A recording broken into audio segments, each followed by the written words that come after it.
Всем привет! Если часто вас мучает боль в горле, кашель, то рекомендуют использовать вот этот простой продукт.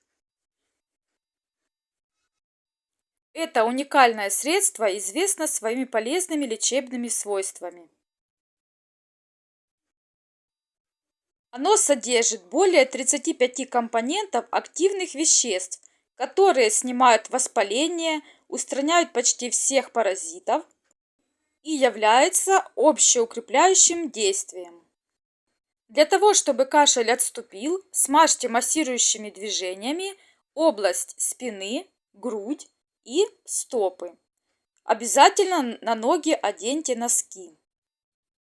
Сделайте ингаляции на основе пихтового масла.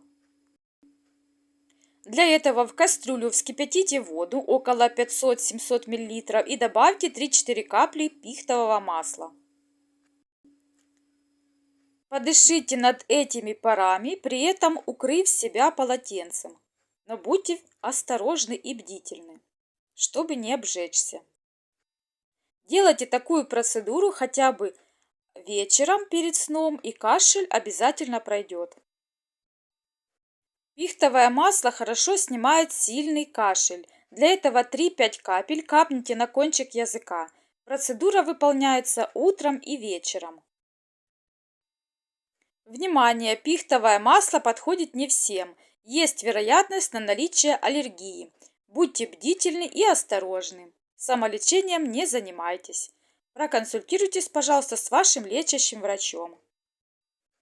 Для профилактики простудных заболеваний втирают в грудь, спину, стопы ног. Хватит несколько капель для одного применения.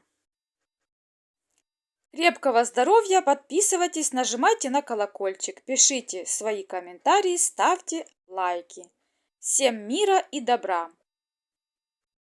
Мирного неба над головой нам всем. До скорых встреч на ютубе. Пока.